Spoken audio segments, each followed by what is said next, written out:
Hey, what is going on, everybody? Thanks for tuning into this show. We're going to do things a little bit differently today, but before we get started, I want to reintroduce Nick from Relatively Uncharted. He is joining me again today, and typically, what you would see from us is from a Thursday night perspective, is we would go through each game of the upcoming weekend and kind of go over what we see as far as a trend and who we think is going to win or lose, the over, under, point spread, all that kind of fun stuff. This week was a little bit different. I had some issues with getting out of Florida. We could never really time it up real good, but we're doing it today. It is Saturday night, 5 p.m. Central Time, and we are going to do something a little bit differently, which I wanted to do earlier in the week as well, which was go over the first quarter power rankings in the NFL. And I'm going to preface this real quick by saying the first quarter power rankings, I put out a power ranking pre-regular season. That show happened obviously about a month and a half ago, just to kind of set expectations or, kind of put teams out there and what I thought was going to happen throughout the season. I don't do it every week. I'm probably only going to do it maybe, 4 times, because it's going to be your first quarter, your halftime power rankings, and then third quarter power rankings. And then maybe toward the end of the year, we'll get into it a little bit more as we start getting that playoff picture cleared up. But before we get into the show, I just want to reintroduce and thank Nick for being a part of the show again today. Thank you, Nick. Yeah, what's up, Jeff and Downfield Reed? Excited to be back on. We've, as you mentioned, we've done the predictions episode, and this is my first time doing a power rankings episode, so I'm excited. I think the quarterly cadence is probably reasonable when you start doing it week by week. It's there's a lot to track. It's experts do it, but let's see what we got, and I'd be curious to see what your preseason rankings were and where they've lined up at.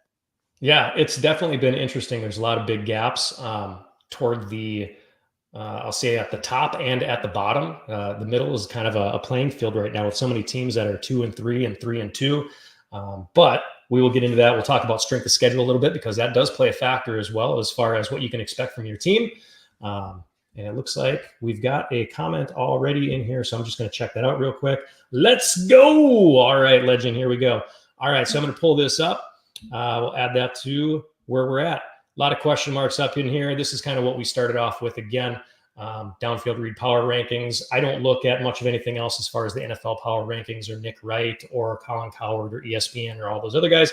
I kind of just, my own formula, I guess, and what I see when I'm watching the games and how I feel that they're gonna pan out during the regular season. So basically how this works, I want to explain to everyone. Like I said before, I've got my pre-regular season power rankings. So when you start to see, positives and negatives, teams moving up and down in the rankings here, it's based off of that pre-regular season. It's not based off of last week. So I don't do the weekly stuff. So here's what we've got for the first team in my power rankings is the New England Patriots, and you can see there's nothing next to them. I had New England ranked as the 32nd team overall, and this is why I don't do it weekly, because when they come out in week 1 and they beat Cincinnati, and everybody thinks, oh my gosh, New England's going to be a good team. They're not.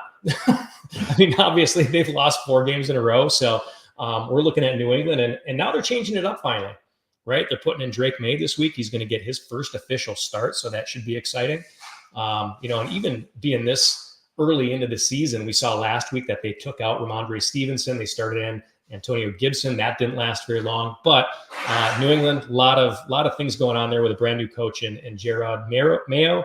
So, Nick, what are your thoughts on number 32?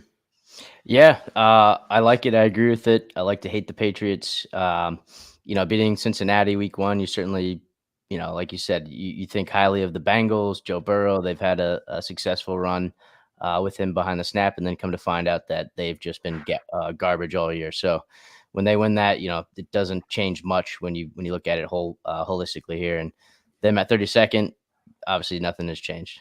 Yeah. So let's keep moving along then, and this might not be as much of a surprise to anybody either. Number 31, I had the Carolina Panthers. Obviously the big change with the Carolina Panthers now is that they don't have Bryce Young as their starting quarterback. They've got Andy Dalton in there. Still not a very good team overall, as the Carolina Panthers are 1-4, kind of that same expectation in there. Obviously in the beginning of the year, didn't figure that they were going to be a very strong team. Number 31, what do you got for Carolina? Yeah, I mean, only one team can be the 32nd worst team in the league. And as far as dumpster fires go, Carolina is the dumpster fire of dumpster fires. So, where else do I slide? they belong right down here with the Patriots. So Yeah, and it's not looking too good for them to get out of it either, is it? I mean, this week they've got Atlanta. Falcons are favored by at least 6 in this game. And the same thing with New England, kind of missed on that one. The Texans are favored by 6.5. Just kind of goes to show what they're trending to do for this week and for the rest of the season. yeah, tough matchups. Yeah. All right. Here's our first change up. Is at number 30. And this team has disappointed me for the last year plus. Because last year I had Jacksonville actually winning the AFC. They had such a cake schedule that I figured that they were going to go 13-4 and they were just going to run the table, especially when you've got somebody who was at that point in time not seen as a mediocre quarterback in Trevor Lawrence. They still had Travis Etienne. They had a pretty decent defense in there, and it turns out that they're complete garbage. So for them, Jacksonville falls a lot of spots. I mean, I think I had them at, I guess, what was that number? They've taken a 16-point hit. Jacksonville at 1-4, and who would have thought that? And it's not even like they've got that hard of a schedule, tied for 18th most difficult schedule, but they're 1-4. So I think that just kind of shows what direction they're heading in. And Doug Peterson might be the next coach that you see gone. Yeah, they've had some games that could have gone either way, but ultimately, the end of the run that they had last season, you kind of think highly of them this year. I'm not fully bought into Trevor Lawrence. I like these guys, these kids that have spectacular college careers, but at the same time, it's a completely different animal being in the NFL. So to clarify, minus 16 means that dropped from 14 down to 30. Yep, I had them kind of middle of the pack, kind of one of those teams where could they make the playoffs? They might not make the playoffs. They don't play or don't seem to play in a very hard division there with the Indianapolis Colts. The Houston Texans obviously are probably the favorite in that division, but they don't play in a very hard division, I would say, overall. So kind of one of those border teams for me is, if they could finish 9-8, could they make a wild card type of a thing? So yeah, they fell. They were, I believe, at my number 14 spot and fell about 16 already just after 5 weeks of the season. Yeah, I don't particularly disagree with it. So the audience knows I'm, cross-referencing this against the ESPN power rankings. So they have them at 29. It sounds like, the rest of the league agrees with your pick there. Cool. Good deal. They're at Jacksonville this week. They're at Chicago this week. Chicago by 1.5 is the current spread. So we're looking at maybe Jacksonville puts another win in that column, but I'm not seeing it either. Yeah. Not optimistic. So if you're a betting person, I would take Chicago by 2 points there. All right. At number 29, here's another big hitter. And this one couldn't possibly have gone. This one might be the worst one that we've got, and we'll see where Cincinnati falls actually, because I'm sure a lot of people are anticipating to see them as well. Miami, -19. Obviously, I had them at number 10 overall in the beginning of the season, which, hey, rightly so. They were in the playoffs last year. Looked like they were going to do a lot more this year. Had the same cast coming back here with Achane and Mostert and Hill and Waddle and Tua, and you saw what happened there. They got Tua knocked out, and quarterback is a very important position in the NFL. Absolutely. I mean, they drive the game. They drive the ball downfield. You have your assets on the side that can help you out and move the ball, but losing Tua, losing the captain behind the snap that, decides the plays, the audibles, what you're going to do, reading the field. When he's out and you've been practicing with him all off season, you have someone new. It's pretty easy to see you lose a little bit of faith in how they'll finish up the rest of the season. Yeah, and you know what? For teams that hate to have their bye week early on in the season, this was certainly a help for Miami. They've got the bye this week. So yeah, good job. Hopefully they can recoup a little bit and come back stronger in the second half, figure out if it's going to be Tyler Huntley or someone else behind center there. But yeah, as of right now, it's looking like a dumpster fire in Miami as well. So we've got, 2 Florida teams. Hate to bash them. They've already been bashed enough over the last few weeks, literally. Yeah. But sorry if that's a sensitive subject for some people. But yeah, Miami down at number 29. Yeah. No, listen, you escaped Hurricane Milton. You're safe, and you can make the jokes that you want as long as nobody's hurt by it, right? It's just words. That's right. But real quick, I was just going to say that ESPN has them at 23. 23. Well, that's favorable. Optimistic for them. Very optimistic in that division, especially when you're playing with, the Bills. You've got the Jets in there. They fired their head coach. Who knows what's going to happen with them? But you've got New England there at number 32. They might be one of the worst divisions in the NFL. And who would have thought that after It's looking 5 ugly. weeks? It's looking ugly. All right. At number 28, I had high hopes for this team as well. And it's the Cleveland Browns. Not real high hopes. I had them at number 18 overall. Again, one of those guys where they made the playoffs last year. They had 11 wins. It's one of those things, though, where they were kind of carried. I'm going to say it. They were carried by Flacco at the end of the year. And now we've got the Deshaun Watson experience back in Cleveland. And it's turning out to be a gigantic flub. So it was really, again, talking about that quarterback play when your quarterback is not performing like Watson is not, how detrimental that can be to your season. I gave Cleveland, kind of right in that middle of the pack. They could flop. They could do well. But here we are, number 28. They're the Cleveland Browns of old, I guess. Yeah, I couldn't help but notice your Flacco love there. That's all fair game, especially when he took your team to the Super Bowl. He's experienced, and when you have someone like Deshaun Watson on there, and you want a hands-on experience, to throw another punt in there, and he's just really not doing a good job. It's it leaves a lot to be desired for, and ESPN has them at 30, but any of these could really go anyway, and it's kind of wild to see these first bottom 5 picks. 3 of these have been in the playoffs the previous season, and maybe that has something to do with your sentiment, thinking that you had high hopes, and that just sort of drives them down the rankings. But they're not playing great, so it's not unreasonable. Yeah, and it's not getting any easier for them this week. They're going to Philadelphia, and Philly just got A.J. Brown and Devonta Smith back. Obviously, they've got Saquon there. This is going to be a really ugly game. Right now, they've got the Eagles by 9.5. I don't think that there's a chance that the Browns go into Philadelphia and walk away with a win in this one. So it's only going to get worse. Couldn't agree more. All right, number 27. We got a first riser in the group. I didn't have much faith for Tennessee. Obviously, I had him at number 30 overall. They've got Will Levis there. He really hasn't shown many flashes. Tony Pollard has been better than what I expected him to be.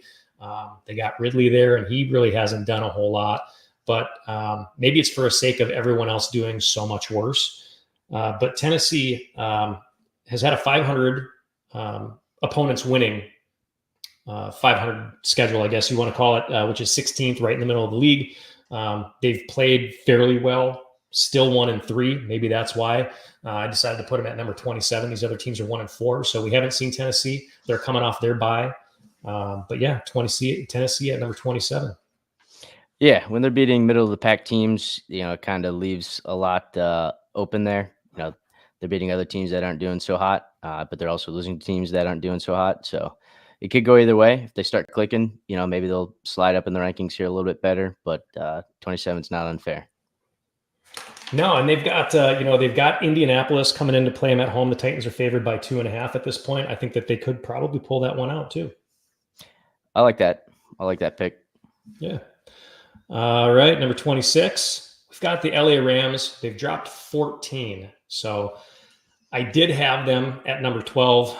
This isn't really their fault, though, right? I mean, you lose Cooper Kupp, you lose Puka Nacua. Those are 2 very big weapons to lose. They've played actually admirably. They beat San Fran earlier. But regardless, they are 1-4. I gave them a little bit of wiggle room in there just because they've had the 5th, or they're tied for the 5th toughest schedule in the NFL. But regardless, they are 1-4, and they'll probably jump up as soon as they get some of their weapons back. But at this point in time, I don't think that they're a very scary team to play. Yeah, we can only hope that they come back soon. I hate to see this ranking, but it's not. I don't disagree with it. I like to respect you through that on them early in the season, hoping they'd crack the top 10, at some point. But San Fran's they're a minus 500 team right now, which is a shocker. But they lost to Detroit. That's awesome. Cardinals, that was a kind of a weird game, but just kind of, I guess, like you said, I'll agree with you. It's a tough schedule. Yeah, you know what? And if you're a Rams fan like you are, you still got to have some optimism there, because that whole division, you figured maybe San Fran was going to run away with it. And then after Seattle started 3-0, you're thinking, oh my gosh, here's another tough team. And now they're 3-3. They're at the top, aren't they, in the division at 3-3? What are you talking? San Fran? Yeah. They're 2-3, right? But they And Seattle is 3-3. we're in week 6, so after this, But they played Thursday night. they play. Oh, sorry, correct. Yep. You're right. Yeah. So at that point, they'll be 3-3. Yes. Yeah. So Seattle 3-3, San Fran 3-3, and that's the top of your division. So you're only 2 games out of first. Yeah. Miraculously at 1-4. Yeah. And 2 of those games were final drives. So Yep. in overtime. So this could be a team that could move up, maybe even make the playoffs after everything is said and done. Hopefully Puka and Cooper Kupp come back sooner than later. Here's hoping. As long as you got Kyron Williams, right? Yeah. Yep. 2-2 played well. 2-2. He definitely did. Now Whittingham, I saw he was questionable if he's going to play or not. You're just going through wide receivers. And at what point in time do you guys not give Michael Thomas a chance here? Come on. Yeah. We want the Michael Thomas of old. Yeah, right. All right, number 25. There's the Bengals, and we all know about the Bengals, and they're at 25 right now, negative 14 from the beginning of the season. So I didn't have, some people had them in the top 5. Cincinnati, I didn't see it with Joe Burrow's injury, and then they had the Jamar Chase contract disputes and all that fun stuff. So they've dropped 14. I had them at number 11 originally. And Cincinnati, they've had, you can't be too hard on them either. They are tied for 5th as well for toughest schedules in the NFL, but they've got they're a one-sided team at this point. They've got a great offense and they've got a terrible defense. Giving up too many points to the opponents. And what are they, 1-4? 1-4, yeah. 1-4. You know, the team they beat was against the Panthers, so that's really not nothing to be proud of. But come on, man, slide them lower. We want the Rams above them.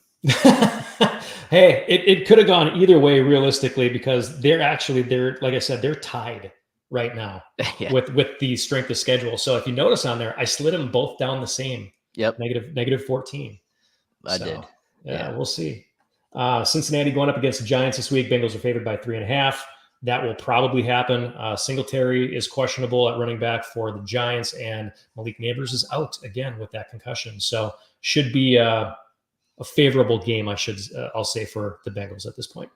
They could pull it off. And you know what? Here's the other thing. Rams can't lose, but they can improve their record. So if the Bengals win, that's rightfully where they belong, I guess. Yeah, just out of curiosity, I don't know if you said, if you've got ESPN pulled up, where they got these two, Cincinnati and LA. So LA's 27, disrespect. Bengals are 24. So wow. You're right on with the Bengals just about. Okay, so we're right there.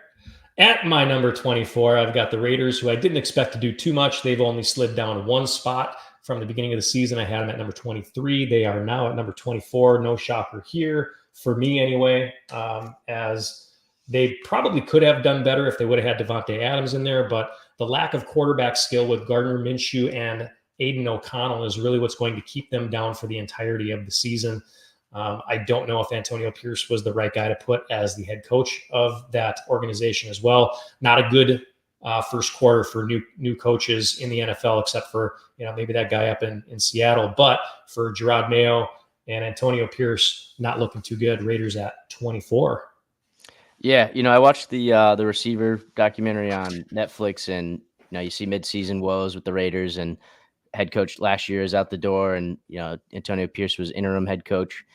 They showed a lot of respect for him. It seemed like Devontae Adams and him really got along very well, which to see this happen this season, it's a little strange, a little confused by it, but yeah, I think my echo just turned on. But anyway, yeah, the Raiders don't have a lot of hope right now, especially with Devontae Adams hitting the road. Yeah, and for the Raiders, they haven't had a hard schedule either. Tied for 27th for strength of schedule, so not even a hard schedule. They're 2-3, which is why they're so close to those teams that are 1-4 right now. Very well could go lower after this week, because they are playing Pittsburgh, who is not necessarily terrible, and the Steelers are favored by 3. So that should be a punt fest of a game. Yeah.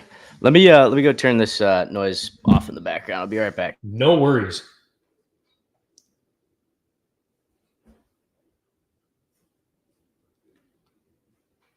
Dee, dee, dee, dee, dee, dee, dee.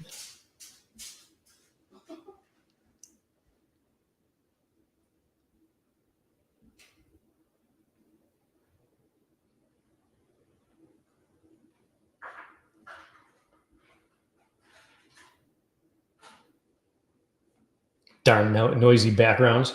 Yeah, that was very odd. So I used to live in Fort Lauderdale, and so we're getting a lot of I get a lot of weather updates on my Amazon devices, and they must have heard us talking about Hurricane Milton. I don't even know. It just kicked on. Oh man, that's my bad. Yeah, I don't. They've got a mind of their own. We gotta be careful with this AI these days. Yeah, right. Dang Echo Dots. Anyway, carry on down the field. All right, number 23, we've got the Arizona Cardinals that are moving up past your LA Rams there. I didn't have much faith for them in the beginning of the season, had them at number 29. They moved up 6 spots to number 23.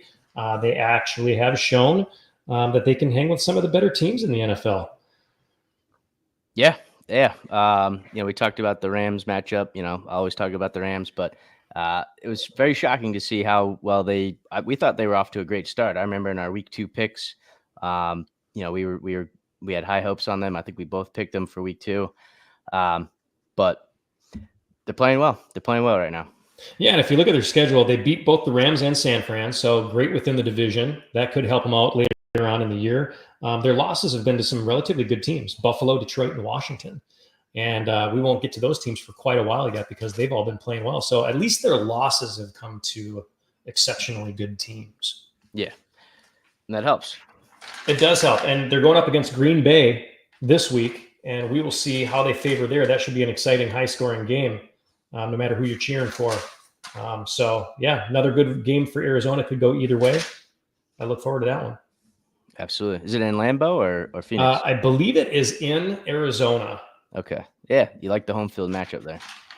I do. No, I'm sorry. It is in Green Bay. Green Bay is predicted to win by 5. I would say if it was in Arizona, I might even go the other way. But, the Cardinals' offensive line is a little bit beaten up. That should be okay.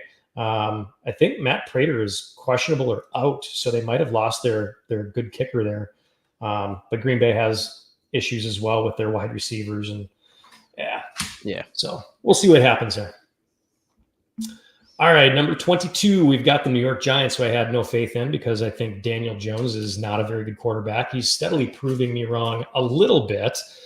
He seemed to struggle quite a bit in the beginning of the year, but didn't have a whole lot of faith in the Giants. They are 2-3 as well. They've beaten Cleveland and Seattle, and they've lost to Minnesota, Washington, and Dallas. So again, they've lost to all 3 of those teams who have winning records, I believe, at this point. Double checking Dallas. Yep, they're 3-2. So New York has nothing really, they've got the 3rd toughest schedule this year, facing opponents with winning percentage of .615. So to hang out at 2-3, not bad. Not bad at all. Thought they would have been 0-5. You could see moments of greatness from Daniel Jones, which is odd. They played the Cowboys pretty well. Maybe that's just, the way that it goes is teams that you don't expect them to play well against, they figure it out. Go figure. But I'm not surprised that they're low in the rankings here, though. Yeah. You know what? And Cincinnati is going to New York this weekend, so we'll see how that one plays out. Like we mentioned before, I think Cincinnati probably pulls away from this one. Bengals are projected to win by 3.5. They had some early week questionables as far as their running backs. Both Zach Moss and Chase Brown were questionable. Now they've both cleared, I believe. Maybe Chase Brown is still questionable, but it sounds like he's going to be playing. And then you've got Devin Singletary on the other side, and obviously Malik Neighbors, who's not playing this week, and I think that's going to hurt him a lot. Not that Wan'Dale Robinson hasn't been very admirable. So has Slayton in their respective roles. And Daniel Jones, I think he's just gutsy enough to just kind of wing that ball out there and throw it down the field to somebody. So I think that there'll still be a viable team, but maybe after this week, the Bengals go above the Giants. Yeah. Gutsy enough, unrealistically overconfident enough. Those are interchangeable. Yeah. You know what? I like that better. Yeah. I was going to say dumb enough, but unrealistically confident enough to actually wing the ball down there. So, All right. We got the Giants at 22. And then at 21, I've got the Bears. And this was, when I did this before the regular season, I actually had a Bears fan on, and obviously I had them at number 25 because I had no hope for them. I still don't believe that Caleb Williams is the answer. Yes, he's looked better over the last week or so, but realistically, they are the first team on the list here, and they are at 3-2. So with a winning record, I still have them at 21st. The reason behind that is because they have had the 3rd easiest schedule in the NFL. They have beaten Tennessee, they have beaten the Rams, and they have beaten Carolina. They lost to Houston and Indy. So that to me does not seem like a very good team. It just seems like your schedule allowed you to get to 3-2. And for the most part, those games were really close. They probably shouldn't even have won against Tennessee in week 1. Their defense came up with a few huge plays there. So I've got Chicago at 21, and I know, I bumped them up 4 spots, right? Not as bad as I thought, but how are you feeling about that one? Yeah. I'm shocked they're 3-2. But that's, I was going to say that's me not giving them enough respect. They're the Bears, but they beat arguably, if I could plug the Rams again, the greatest team in the NFL this year. But that was at the very end of the game. So, and they had a defensive stop there. Maybe their defense is the Bears of old, but I can win championships, but they're not fantastic or anything. They won't be for a while. Caleb Williams, we've knocked him, but an easy schedule doesn't really show much if you're, with a winning record, if it's an easy schedule. Yeah. And it's kind of what it reminds me of last year when everybody was high on the Dolphins and the Cowboys and they were going into the playoffs. And it's like, dude, these two teams they've played opponents with winning percentages that are like 350. So what's going to happen when they get into the playoffs? Well, exactly what happened. They're out in the first round. Right. So even if the Bears continue on this, and if you look at what we've got up here right now in the first 21, they've played, what was it? Tennessee, they're on this list. The Rams are on this list. Carolina is on this list. Who's their next opponent? Jacksonville is at number 30. So even if they win and they're 4-2, you've played 4 of the worst statistically teams in the NFL. So I don't even think that they would go up that much from here, even if you're 4-2, which is sad. But again, you got the easiest damn schedule in the NFL. I can't give you credit for that. No, not at all. That's, I don't know what the right term would be, but it's just a false sense of success there. Yeah. And even if you're looking at the spread right now, Chicago by 1.5, that doesn't exude confidence to me over Jacksonville. No, not at all. All right. Top 20. Here we go. The Jets. The Jets are a mess. I don't know how else to say it. Robert Saleh's not there anymore. They got Nathaniel Hackett calling plays. Is that going to be good or is it going to be bad? All I see is a big question mark there.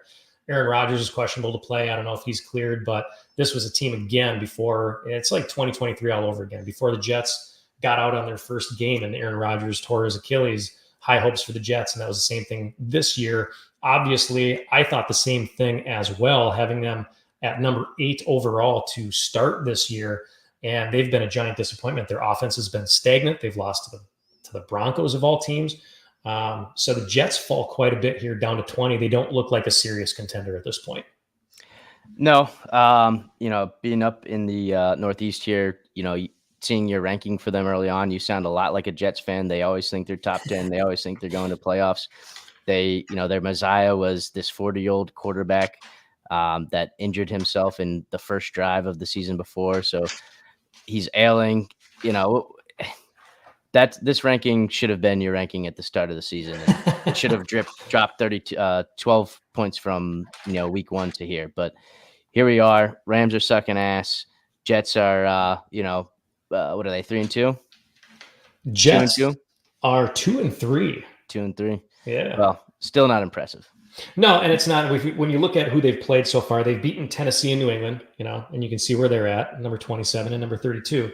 They've lost to San Fran, who hasn't been great. They've lost to Denver, who is not a very, tough team, but they did lose to Minnesota. Obviously, Minnesota is 5-0, but still, their strength of schedule is a little skewed. I think it's 15th overall, but that's just because you got Minnesota in there who's 5-0.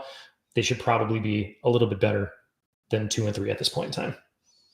Yeah, if I'm not mistaken, I think that Minnesota matchup, I was surprised by that. It was somewhat close. Yeah. But either way, we'll get to Minnesota in a bit, or actually in a while. But might not happen for a while. Yeah. Just to set expectations. Yeah. All right. Moving on. Number 19, a team that this is the first, well, I shouldn't say the first one. First one when we get up to the mid rankings here that I didn't think was going to be complete trash, like the Carolina Panthers and the New England Patriots. We've got the Indianapolis Colts at number 19. They're still there. They too they're part of that group that is tied for 5th for strength of schedule. And but 2-3, I'm just not very confident in their team at all. They seem to have a lot of injuries. I think Taylor's out again, and Anthony Richardson is questionable. Although Flacco has been playing admirably, 5 touchdowns and no interceptions in the last 2 games. So if they left him in, maybe that would be a benefit to the Colts. I'm going to keep bragging about him, talking him up. But even their wide receivers are banged up now, and look like Alec Pierce might be their number 1 guy again this week because who knows what's happening with Pittman. And yeah, so their team is just kind of a mess. Number 19, and Indianapolis is also 2-3 at this point. Yeah, with the 2-3 record, you predicted them at 19 at the beginning of the season, and there they've sat. They haven't had fantastic wins over good teams, so they're right where they belong right here. Yeah, and here's the sad part too. So they're playing the Tennessee Titans in Tennessee this week, and the Titans are actually predicted to win. They've got a 2.5-point favorite. That's an insult. That has to hurt, that's right? Harsh, right? Yeah. It's like, man, we're better than they are. We've got a better record than they do, but yeah, it's still projected to lose. So not a good sign for Indianapolis fans. Number 18, we've got the Chargers, and a lot of people were high on the Chargers in the beginning of the year. I wasn't. I thought they too were somewhere in that could make the playoffs type of a situation. I had them at number 16 in the beginning of the year. Now they're at number 18. They too have had issues. They're coming off their bye. Hopefully they've fixed some things with their offensive line, and it looks like Herbert is still hurt. Some people had some higher favoritism toward them with having Harbaugh as their new head coach, but they're playing almost exactly where they should be at as well. Yeah, ESPN has them here as well at 18. Nice. When Herbert can't get stay in the pocket and throw some passes, he lost some of his targets that he was used to in the past. But the team doesn't they don't have that spark, if I could throw a pun in there. Yeah, they really don't. They're almost a one-dimensional team. They've gone to the run. They really bolstered up that offensive line with run blockers instead of pass blockers. And obviously getting J.K. Dobbins and Gus Edwards in that backfield was something that, that was done intentionally. Harbaugh likes to run the ball. It kind of runs in the family that way, I guess. But coming off their bye, they're 2-2. They've had the 11th toughest schedule. They've beaten Las Vegas and the Rams. They've lost to Pittsburgh and KC. So they've lost to some good teams, beaten up on some teams that, probably could have been better. But here's where they sit. Still kind of in the middle of the pack. 2-2. Yep. ESPN agrees. Awesome. Thank you, ESPN. And I don't often say that. And number 16, another team that is staying put right where I thought that they would be. At number 17 is the New Orleans Saints. And they too are 2-3. And I've got them above the Chargers only because they played one more game, even though their record isn't statistically better than they are. They have one more loss, but they do have the 4th toughest schedule so far this year. Saints look like they were going to walk away with their whole division after week 2, putting up 45 points plus, and then they've dropped a couple of games here, 3 in a row actually. And now they're going to be starting Spencer Rattler this week. So that should be interesting. Yeah, this was a team that was off to an epic start. I mean, they had the highest scoring offense, I think, after the first 2 weeks, or at least up there. And, we were doing predictions thinking, we were surprised that they were doing so well. And then now it's just not a surprise that they've lost 3 straight. And this is teams that lose 3 straight, losing record. This is probably where they sit in the first quarter of the year.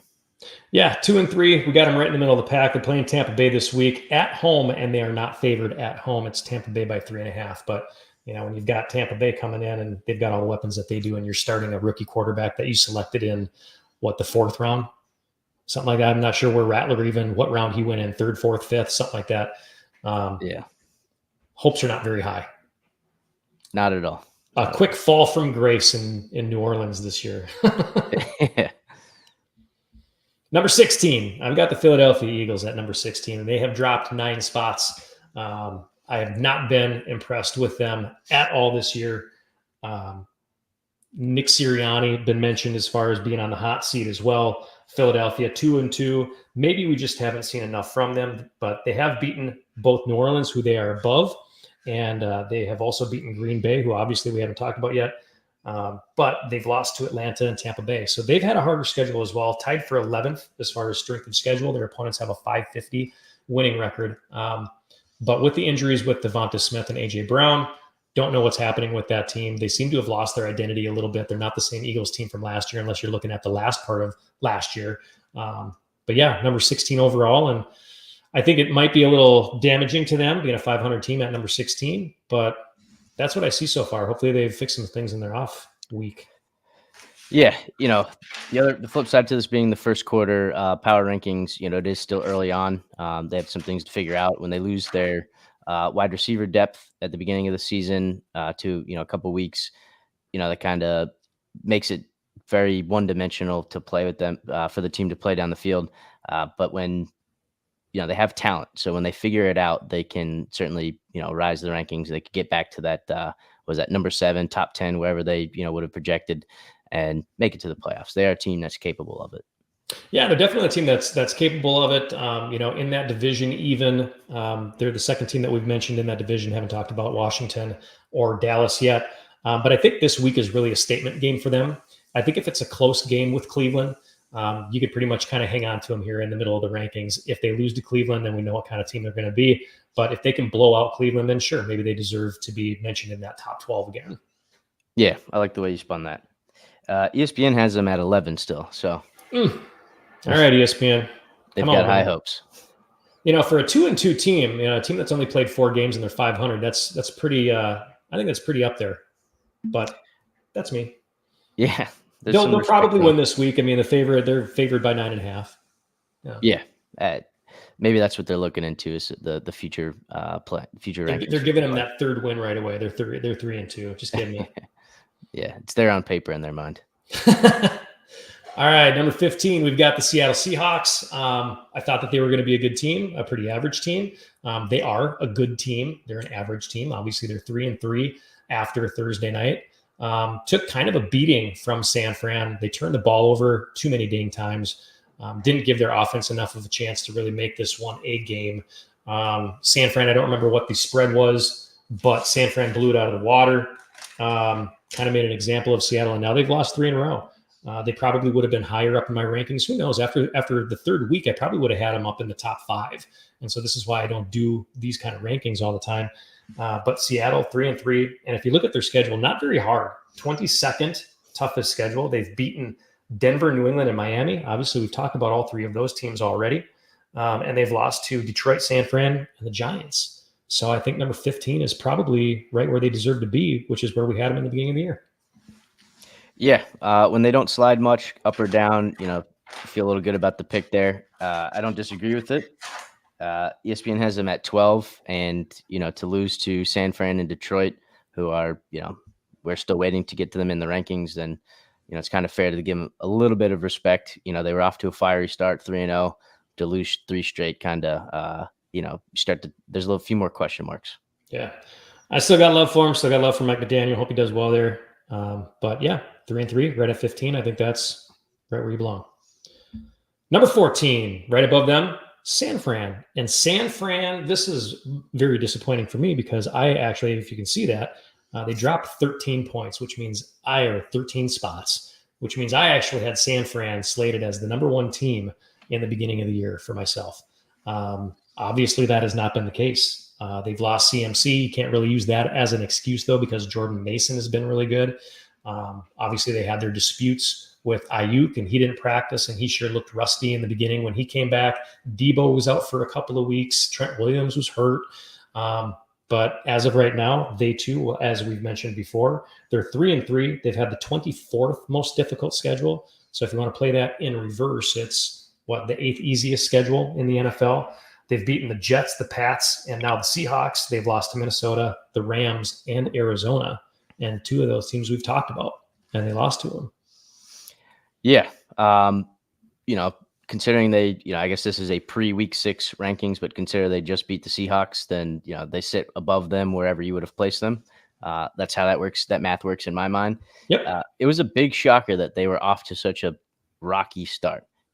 Like you said, when you lose players, they're out to injury. You can play that to a factor a little bit, but as a quality team, you should be able to figure it out and how to get around that until they can come back and play. So maybe that's what will happen and they'll rise the rankings again, but it certainly has been a rocky start for them. Certainly has. Out of the top 10, that's tough. Number 13, a team that also has not moved.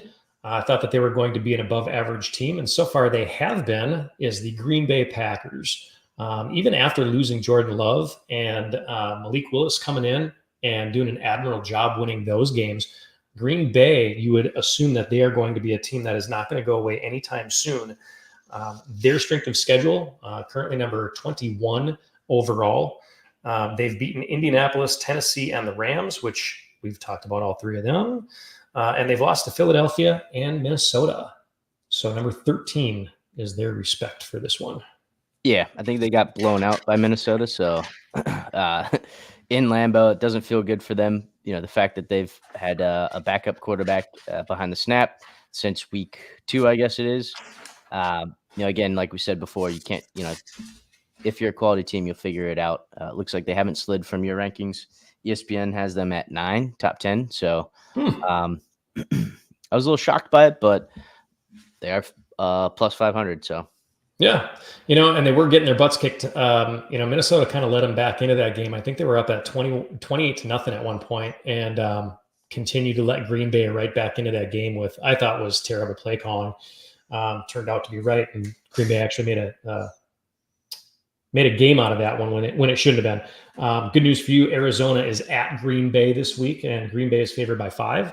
That should be a great little shootout game. If you've got anybody playing in this one, go ahead and start them fantasy football-wise. They should all have good games from tight ends to running backs to wide receivers. But yeah, the over-under on that one is 47. But Green Bay should win this one for you. Gives the Rams fans a little bit more, you know, optimism. I love that. You know, teams that we've lost to are, you know, in the top rankings. So absolutely. Top 12. This might be a little bit of a concern for some people, to put it lightly. I do not have Washington in the top 10. Yes, they are 4-1. And if you look at the teams who are 4-1 and better, there's only 4 of them. So realistically, they should be in the top 4. I don't even have them in the top 10. I think they're going to come to a reality check this week in Baltimore. Obviously, that's what I think. But I think it's going to happen anyway. If you look at the teams that they've played, they've beaten the Giants, they've beaten Cincinnati, the Cardinals, Cleveland, and they lost to Tampa Bay. So the one good team that they played, they lost to, and they are actually dead last. They have had the easiest schedule as far as a strength of schedule. Their opponents have a win percentage of 360, which, yeah, it's not good. So you're not great. You know, they might be a good team. You know, they can't control what schedule is for them, but they've literally played 4 teams that are not very good at this point, and they've won. Congratulations. You've been the better of the bad teams. They've got some deficiencies on defense. I think that's going to get exploited. I think Jaden Daniels is a great quarterback. I thought he should have went number 1 overall. But their wide receiver core is still a concern for me. They've got Terry McLaurin, but it's real easy to double team one guy when you can single cover everybody else. And if anybody made a mistake in drafting Brian Robinson Jr., thinking it was Bijan Robinson, good job, man. That really paid off. But I think that's going to come to an end. Their schedule gets a lot harder as the year goes on. Yeah, I mean, like you said, what is it, 360, and you know, not a tough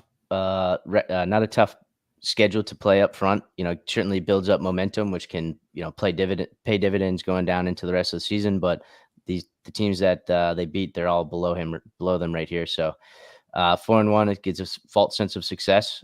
You give them a little respect because they are 4-1. There's only a few other teams like that. But when you play a factor into what future teams they have to play, the strength of schedule, you know, probably gives you a true idea of their actual ranking. Yeah, you know, and they haven't played. They've played the Giants once, and they beat them, but they haven't played Dallas. They haven't played Philly. So their schedule is about to get a lot harder. And when I look at Washington for this year, we kind of talked about it earlier. I see Dallas from last year. I see Miami from last year, where they had easy schedules. They could very well win 10 games. I don't doubt that they're going to get double-digit wins, just because it's real easy at this point when you're 4-1. But I think it's going to be a false sense of security there. If they do make the playoffs, I think they lose round 1, just like the other teams did. Yeah, I'd agree with that. All right, number 11. Here we go. We got the Broncos up 1. Actually, that should be up 11. Up 11, not up 1. My little That thing did sounds not work. I had them at number, I was going to say, I didn't have the Broncos at 12. That would have been ridiculous. Had them at number 22 overall. And this is kind of a weird one for me because Denver, you wouldn't expect them to be 3-2 at this point. They've had a 500 schedule, which is tied for 16th. So I give them some respect there. They did beat Tampa Bay. They beat the Jets and they beat Arizona. So these are not easy teams to beat. They lost to Pittsburgh and Seattle. So we just talked about Seattle. We haven't even talked about Pittsburgh yet. So I think this number 11 ranking, while they haven't been flashy, their defense has been amazing. And if there's one thing that I continuously say, defense wins championships. And Denver has a top 3 defense in the NFL right now. Yeah, when you can play both sides of the ball, play it well, or at least contend, that certainly helps you to win games. And the old adage, defense wins championship. When they're clicking like that, it makes it tough for other teams to beat you, and that reflects in the schedule there. Yeah, and if I am not mistaken, I don't have it in front of me. I think Denver, do they go to New Orleans this week? No, they don't. They're playing the Chargers. They're playing the Chargers. That's what it was. So Chargers are coming off of a bye. I think you're going to have another punt fest there as well. But I think Denver wins that one too. They could. They very well could. So that boosts their schedule, or that boosts their record. It makes them look, better on paper. So we'll see where they end up. For the record, ESPN has them at 19. Wow, no love for the Broncos. Yeah. That's awful. Chargers are picked by 2.5, and the over-under is 35, which is one of the lowest, if not the lowest, for the week so far. So get ready for a snoozer of a game on that one. Yeah. But let's get into the top 10. I am anxious with this. Top 10, Buffalo at number 10, and I moved them up one spot. I didn't have high hopes like everybody else did for Buffalo this year, just because their defense was a little suspect. Their wide receivers were a little suspect, but they did get a bump up to number 10 overall. That's a bump from number 11. Buffalo this year, we all know that they got blown out by Baltimore. They also lost to Houston, who we haven't talked about yet. So good teams there, but they've won against Arizona, Miami, and Jacksonville. So when you look at those 3 teams, they're all 23 and under. So they've beaten easy teams. They've lost to hard teams. Buffalo, their schedule hasn't been hard, tied for 18th for toughest schedule. And who knows what's going to happen after this. But I think they're right where they should be at 3-2. They haven't shown me anything where they're going to be a real dominant team, but I'll still give them props as a top 10. Yeah, and like you said, their 2 losses are from good teams, and their wins against the weak teams, arguably for the most part, were very one-sided. So they are a quality team. They are a top 10 team. ESPN has them at 6 still, but it has been a disappointment for, if you're a Bills fan, to see them this so low so early in the season. And, and I wonder where they go after this week. They've got Monday Night Football against the Jets, and the Bills are favored by 2.5. So even if they do win this one, which they probably shouldn't, I mean, you're going into a division rival. I always like to give the edge to them, and they're still favored by 2.5. Who knows what's going to happen there with Nathaniel Hackett calling plays and not having their head coach there. I think there's too much drama for the Jets to actually pull one out. But so you've got Buffalo that beats the team that's ranked number 20. Okay, good for you. You're 4-2. Are you still really a number 16 ESPN? I don't know. I obviously, as a Ravens fan, I'm not worried about playing them because, we already beat them. I'm not worried about them. So, yeah. You got to worry when you go into the playoffs. Do you split at that point? Yeah. Well, I hope I hope that's one of the teams that if we make it there, big knock on wood, we don't. You've already got their number. Yeah. You've already got their number. We know what their number is. Yeah. Yeah. All right. Number 9 is the Pittsburgh Steelers. I'm going to give them some props here a little bit. They moved up one spot. I did have them in the top 10. So I did give Pittsburgh, that's actually a plus 11 again. All of my numbers are off.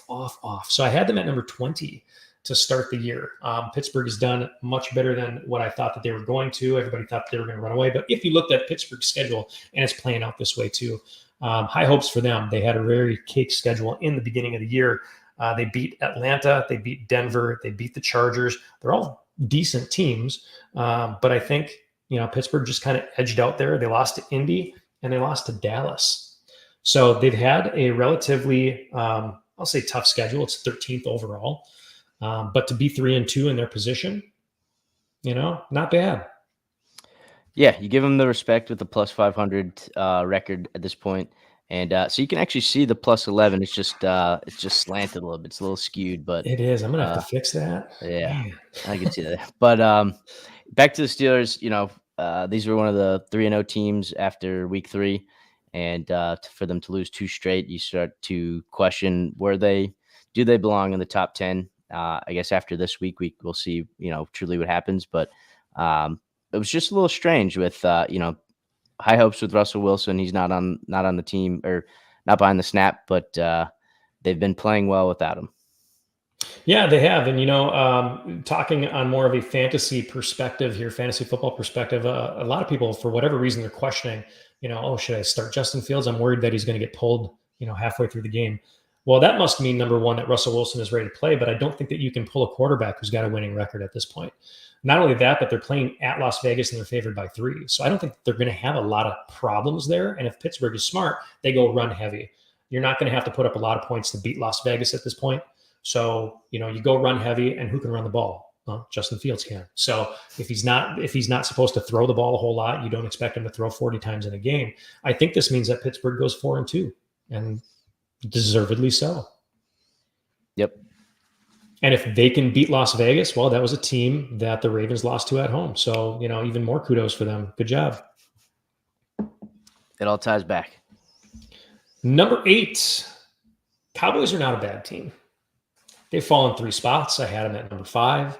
A lot of people think that they weren't going to make the playoffs, or they're going to be a horrible team, whatever it is. Dallas is 3-2. They have had an easy schedule, though, if you do look at it. They've beaten Pittsburgh, which is why they're ahead of Pittsburgh. The Chargers and Cleveland. They've lost to New Orleans and Baltimore again. Baltimore not on the screen yet, but you've got New Orleans in there. They're a 50-50 club as well. So Cowboys are going to be in the thick of it, whether you like it or not. And here's the scary thing about Dallas is that everybody was concerned about who their running back is going to be, right? Ezekiel Elliott's not the guy. He wasn't going to be the guy. He was a great starter. And now Jerry Jones came out and said, we're going to save Ezekiel Elliott's legs for, later on in the season. What the hell are you doing that for? You got Rico Dowdle in there. He's your starting running back now. So you've cleared that up. He's your starter. CeeDee Lamb is still CeeDee Lamb. You got some issues on defense. Deron Bland is out, but Dallas is still going to be Dallas. They're still going to win games. They've got a really good quarterback in there in Dak Prescott. So, 3-2, easier schedule. Again, kind of the same as last year, but number 8. Yeah. It's a quality ranking, plus 500 team. We start, I guess makes a little more sense. They're top 10 right now. ESPN has them at number 10. They're hosting Detroit. They are at home. So they beat Detroit at home last year in the regular season. So, they have, for the most part, the same offense that they had last year. So they could do it. They could certainly make it happen. Yeah, Micah Parsons is a question mark to play. Last time I checked, he did not practice later on in the week last week with a bum ankle. Middle linebacker Eric Kendricks also did not practice, so their defense might be banged up, and that's not what you want going in and facing a very tough Detroit Lions team. And this is really going to be a fun game, maybe the best game of the weekend with the Lions and the Cowboys. We haven't even talked about the Lions yet, but that should be a good benchmark for both of these teams, actually. Yeah. Win or lose either team, do they slide much considering how strong these teams are? I guess we'll look at, down the road, but it certainly does change the rankings a little bit. Can Dallas actually move up? Is Detroit not as good as that we thought they were? It'll be a good matchup either way. That it will. Talking about the Lions, boom. Want to pull that one up. Lions are just ahead of them in my power rankings. The Lions have slid as well. And a lot of people are liking the Lions still. I've got the Lions. I had them originally at number 3, and I marked them down to number 7 now. And here's why. And this is why I kind of said this is going to be a benchmark game. One of these teams is going to prove that they're for real, and the other one is going to prove that they're maybe a semi-fraud at this point. Detroit has the 6th easiest schedule of the year so far. They have beaten the Rams, Arizona, and Seattle. They've had their bye week last week. They lost to Tampa Bay. So they did lose to a hard team. They've had a couple of easy matchups in there. They got the early bye week. They've only played 4 games, so we don't really have a very good sense of what this team is going to look like until this week, I think, is going to be the main thing. Yeah. Benchmark game, like you said, You start to see, they haven't been utilizing Amon-Ra as much as they did last year. Do they turn it around? Do they start going to him more? Their tight end has not been much of a threat at all. So it's very different than this season than it was last season for them. But they are 3-1 coming off a bye week. Their legs are fresh. Yep. They'll be good to go. So it's a good matchup for them. And you know what? I purposely brought up Denver's injuries there or not Denver, Dallas's injuries there for a reason. The Lions don't have any injuries, right? They're coming in fresh. I think safety Kirby Joseph was questionable at some point in time, but everybody's fresh on their team, ready to go. So you've got your starting roster in there against Dallas. And I think this game means more to Detroit than it does Dallas. Lions are predicted by 3 in again, what will probably be a very high scoring game. The over-under is 52. So expect some fireworks. Yeah, I will say ESPN has them at 4, and they have not slid from their week-by-week rankings. So if they pull out a win, do they jump back up there? Well, I think it depends on what teams at number 5 and 6 are going to do. Let's get into that. I've got Tampa Bay. And I was not a favorite of Tampa Bay, and that should say plus 20. I had them at 26. I thought last year was a fluke. I think they finished 9-8 to win their division. They were a 50-50 team. I looked at their running game, and I saw Rachaad White is nothing. He finished last year with an average run of about 3 yards. This year, it's the same thing. Lucky for them, they've got Bucky back there. So that they can change that pace up a little bit. And, Bucky Irving really should be their starting running back in Tampa. At some point in time, Mike Evans has got to fall off. You would think. You can't have 1,000 receiving yards every year. So I was thinking that maybe, hey, this year is his 10th, 11th, 12th year in the league. Might fall off. Maybe Baker doesn't prove that he's the guy that everybody thought he was. So I didn't have much hope for Tampa. They have proved me wrong. I can eat my crow on that one. Tampa Bay has done a very good job. They're 3-2. I mentioned it before. They've had also the toughest schedule in the NFL so far at 3-2. So you got to give them some credit for that. They've beaten Detroit, which is why they're ahead of Detroit. They've beaten Washington, which is why they're ahead of Washington. They've beaten Philadelphia. The 2 teams that they've lost to, Atlanta and Denver. So even the teams that they've lost to have winning records. Yeah, they've certainly had a tough schedule for the first 5 weeks. Being 3-2, if you're following the logic, they did beat the Lions, so they should be above them. Absolutely. Does that game go either way next time they match up? I'd suggest that. But yeah, Mike Evans, Godwin, they're always, they're dynamic. They can make a lot of receptions. They score touchdowns. Rachaad White has had flashes of greatness, but again, I fall back to they're an inconsistent team. But they've been playing together for quite some time. It's been a similar offensive roster for the past few seasons. So are they clicking? Is it finally working? Top 6 is a good spot for them, showing how they've done this season so far. Yeah, and I think Tampa Bay's biggest opponent is going to be themselves going forward, because obviously the hardest part of their schedule here is kind of in the rearview mirror already. Obviously, they've got some tougher games coming up here, but to have the toughest schedule in the NFL right now and come away at 3-2, that's where I would have thought, hey, you know what, they're going to be maybe 1-4 at this point in time. So again, kudos to Tampa. You definitely proved me wrong. And sticking in that division, I've got Atlanta plus 16. Again, my numbers are off on there, but that should be a plus 1.6. When it converts over into this program here, it smashes the numbers all together. So I'm gonna have to figure out a way to make that not happen for next time. But yeah, Atlanta, number 5, barely above Tampa Bay. Should they be? Should they not be? I don't know. But they beat Tampa Bay. It's one of Tampa Bay's losses we just mentioned. Atlanta's also beaten Philly. They've beaten New Orleans. They lost to Pittsburgh and Kansas City. In every one of their games that they've played this year, it has been a 1-score game. So is it real or is it not real in Atlanta? And I wouldn't have thought it was, just based off of what Atlanta did in the draft. They used their number 1 pick to get Michael Penix Jr. when they had Kirk Cousins. There was a lot of question marks of, is Kirk ready to go? Can he even play at this point? What's going on? Drake London was kind of abysmal last year. And the only thing it seemed like they had was good running back in Bijan Robinson. And now you look at that team and you go, well, Kirk is leading this team and Bijan's not even really having that great of a year. Drake London is for real. And how about that Darnell Mooney guy, who's their wide receiver number 2, who didn't do anything in Chicago last year? So they're getting the most out of their players. Yeah, when you start, like you said, they're getting the most out of their players, the players you didn't expect, the players that you did expect. They're not doing what you thought they would do, uh, but other players are stepping up. And Kirk Cousins has taken a team to the playoffs before, and he could do it here with the Falcons. They weren't off to a fantastic start, but they've sort of settled in and sitting at 3-2. Deservedly, they belong in the top 10. So top 5 is solid. ESPN has them at 14. I think that's disrespect.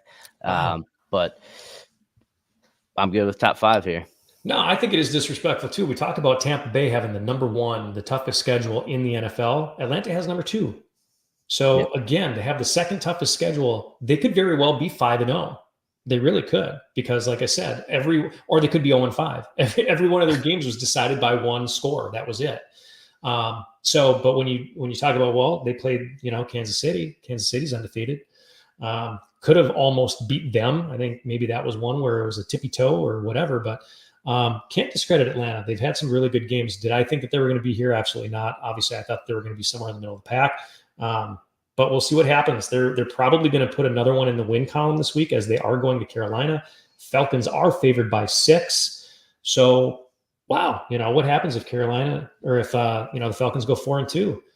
I wouldn't move them anywhere. I'd probably keep them at number 5. But ESPN, you got to take a good hard look at that one.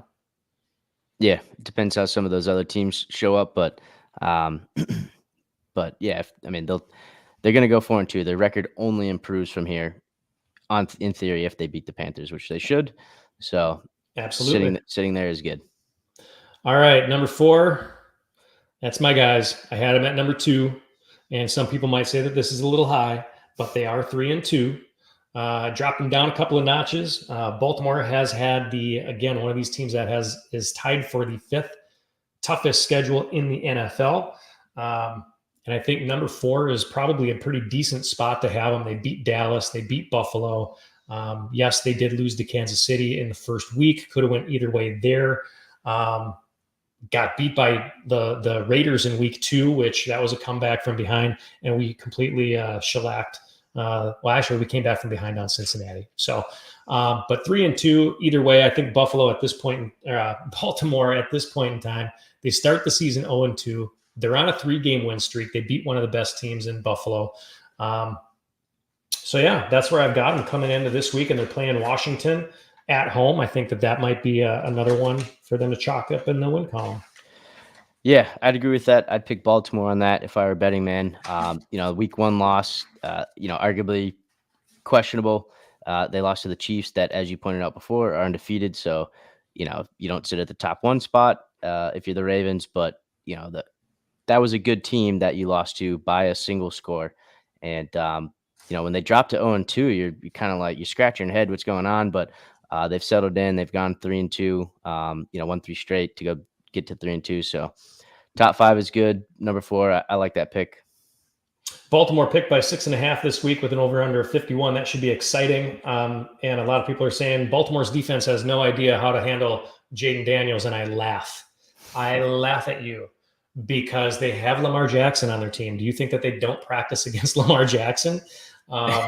It's funny. They haven't gone against a quarterback like Jaden Daniels before. They have for the last 5 years. Yeah, they see him every day. They practice against him every day. So, all right.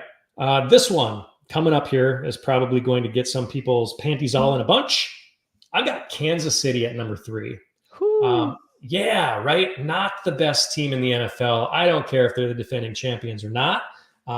Yes, they are only one of 2 teams that has a 5-0 record at this point. But if you look at Kansas City, again, the schedule makers have been in their favor here. The 23rd toughest schedule in the NFL. Yes, they are undefeated. Yes, they have also gotten some help from the referees in just about every damn game that they've played in.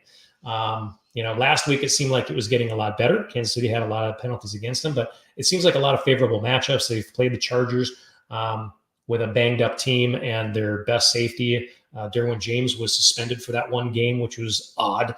The Baltimore situation, we saw what happened with the Bengals, almost beat them as well. Another questionable pass interference call. So I don't buy Kansas City as a 5-0 team. I don't think that they're that good. I think that they've gotten lucky compared to the top 2 teams that are up there. Yeah, I'd agree with, they certainly should have lost one of those 5 games. I would agree with that. They've pulled it off. They've shown that they are a championship caliber team. They have arguably one of the best quarterbacks at his age in his group. You got solid tight end, solid wide receivers. Their RB1 has been out, so how are they pulling it off without him? Others have stepped up. When you go top 3 here, top 5, does it really matter whether they sit at ranking 1, ranking 5? They're still pretty good. Oh yeah. Yeah, we have to give them credit for that. 5-0 team, you think they sit, there's only 2 5-0 teams. You think they sit at 1 or 2, but when they do, when the ball lands their way, quite frequently, kind of takes a little bit of the credit away from them. And knowing who we have left for 1 and 2, I'm curious to see where the other 5-0 team sits. Yeah, and here's getting into number 2. If they played this week, if they played last week, which team would you take as the most favorable team here? I would actually take Houston. I would take the Houston Texans to beat Kansas City at this point because they are lacking in wide receivers. Because yes, they did get Kareem Hunt back, but could he be? It's kind of a merry-go-round at the running back position as well. I think if Kansas City plays Houston at this point, I think Houston wins, which is why I put them at number 2. Houston is 4-1. They are tied for 5th with the toughest schedule in the NFL. And that's why they're there. They're 4-1. They're a very good team. And the only team that they have lost to, we haven't seen yet. Hint, hint. Wink, wink. Haven't seen them on here yet. So that's why I've got them there. Yeah. Listen, that plays a part. I'm curious, do these rankings generally, when we talk about strength of schedule, we're talking about only past games, right? Not future games where they'll line up, because there's just so many factors at that point. So yeah, I'm not looking at the whole schedule. I'm just looking at who they've currently played and what their record is. Yeah. So obviously they get a little boost up there because of who is at number 1. They've played that team that has 5 wins and 0 losses. But overall, I think that Houston is a team, and to have them at maybe number 10 earlier in the year, people were saying AFC Championship game might have Houston in it. Yes, that's a possibility. CJ Stroud is the real deal. Once they get Joe Mixon back, that's going to help them. Nico Collins is out this week, so they're playing New England now. So that they're going to go 5-0 or 5-1. Texans are favored by 6.5 at this point. They don't even need Nico Collins, and that's saying a lot. They could throw it to, Tank Dell and Stephon Diggs, and throw it to Dalton now. And, if you don't get him back, at least they got Damian Pierce back. So they've got a lot of depth on that team. They're a very solid offense, and I have a lot of faith in DeMeco Ryans. They certainly do. They've been playing very well. Losing to one of the 5-0 teams, that does, using that math, they do fall behind them. But yeah, they are quite a turnaround team this year. That's kind of exciting to watch them play and see what they do. I didn't know they didn't have Nico this week, but like you said, they're playing the Pats and they won't need it. They should win it, and that only makes their ranking stronger. Yep, absolutely. And then talking about that number 1 team, first time ever in my life that I would probably ever put them here, being from Minnesota, being a former Minnesota Vikings fan. What is that? A plus 26? I had no faith in Minnesota. And let me preface this. Obviously, I had no faith in them because I had them at 27 or 26 or whatever it is. Looking at their schedule, this was a hard schedule for Minnesota, right? It doesn't show it on paper. When you look at them, they've got the 14th hardest schedule, right? But who did they beat? They went in week 1 and they had to beat the Giants in New York. Then they beat Houston. Tough game. Then they beat San Fran. Tough game. I mean, you're talking about the NFC champions. You're talking about another team that made the playoffs last year. They beat the Green Bay Packers in Green Bay. Again, not an easy place to get a win. Green Bay, former playoff team, right? So they've played some very good teams, and they've won, and they're undefeated. Better strength of schedule than, even Kansas City. So whether you want to say, hey, Kansas City should be at number 2, I definitely don't think that they should be at number 1. Minnesota has played harder teams and beaten them. What I'm sad about at this point is that all of my Minnesota Vikings fans out there, this is not going to last. I've been around for this, right? For like 25, 30 years. Minnesota has a great opportunity to do a great thing, but they just always fall flat. And I'm going back all the way back to like 98, where they went 15-1 in the season, and everybody thought that they were punching their ticket to the Super Bowl, and they lose to the Atlanta Falcons by missing a field goal by a guy who didn't miss a field goal all season. You're talking about a team that's led by Sam Darnold. And while Sam Darnold has played admirably, you have to question where was this guy in New York? Where was this guy in Carolina? Where was this guy in San Francisco? Is he the real deal? And I think that's a very real question to ask. The defense wasn't great last year. Their offensive line was in shambles last year. They were picking up players, midway through the year to patch up their offensive line. For now, though, I give it to you, Minnesota Vikings. You are the best team in the NFL after the first quarter. I hope that you can hang on to that, because that would be a real exciting thing for me. Last thing that I will say is, because I had them so low, this was my prediction for Minnesota, was that if they were going to start Sam Darnold, who I had no faith in Sam Darnold. I thought that they would be 0-5 at this point, and they would be putting in JJ McCarthy at the bye week. No JJ, extra pressure on Sam, and that dude has stepped up. Yeah, it seems he's kind of landed in a team structure that suits him best. Kevin O'Connell has shown that he's a winning coach. He can win. He's had strong players. He's had strong team. You lose your quarterback that you've had so much faith in for the past few years, and you pick up this guy, Sam Darnold, who's been in arguably two of the worst teams in the NFL, the Jets and the Panthers, post Ron Rivera era. And he just doesn't do anything. He's just a dud. So sitting at 27 early on in the season, that's a fair assessment. They lost Dalvin Cook. They don't have their star running back that they've had, who has had off and on seasons, but they were a dynamic team prior. And when you pick up these people that have to fill in the blanks, you don't have much faith in them to do what they've done. But they did it. They've been winning.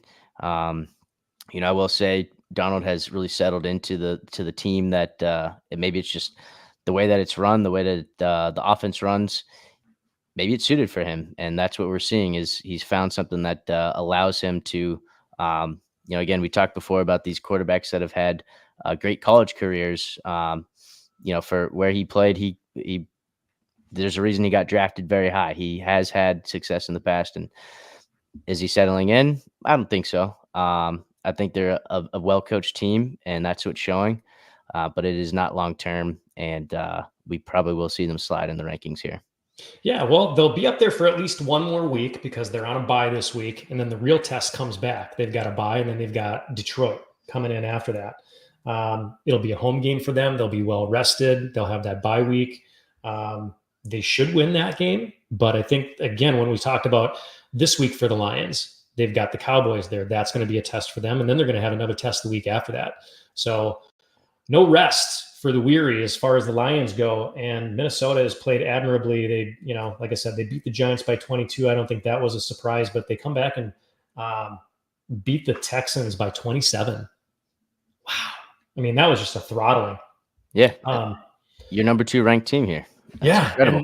They beat the Jets last week in London. That could have went really either way. Nobody's got home field advantage there. That was another good game for them. So like I said, I like Minnesota. I don't think it'll last, but for the time being, they look like a very good playoff team at this point in time. Yep. Now they did it last year. They can do it again. They have the right tools. They can do it. But, winning out is a very low percentage of that. Yeah, and I'll give credit to you as well. Talking about Dalvin Cook, they had 2 years ago. Last year, they went with Alexander Mattison, and he didn't pan out. Now he's the backup, possibly starter in Las Vegas. They go out and get Aaron Jones, and that guy has been amazing for the organization. It's in the beginning of the year, you didn't think a whole lot of Minnesota. They lost a cornerback in a DUI accident, and then they get Addison. does the same damn thing. He gets a DUI the very next week, and you start to think, man, there's got to be something going on in that locker room. This team is going to be in shambles again. JJ goes down. It's like, okay, this is it. And, looking at that, it's like, hey, that's part of the reason why I had him so low. I just did not think that this was all going to come together. But kudos to the Skol Vikings. Kudos to the team that's undefeated. You got to give respect where it's due. Absolutely. Well, that does it for us in the power rankings. We'll probably do this again at the midpoint. We've got 18 weeks in a season now. So probably after week 9, we'll come back and we'll do the halftime power rankings, and we'll see where we're at that point in time.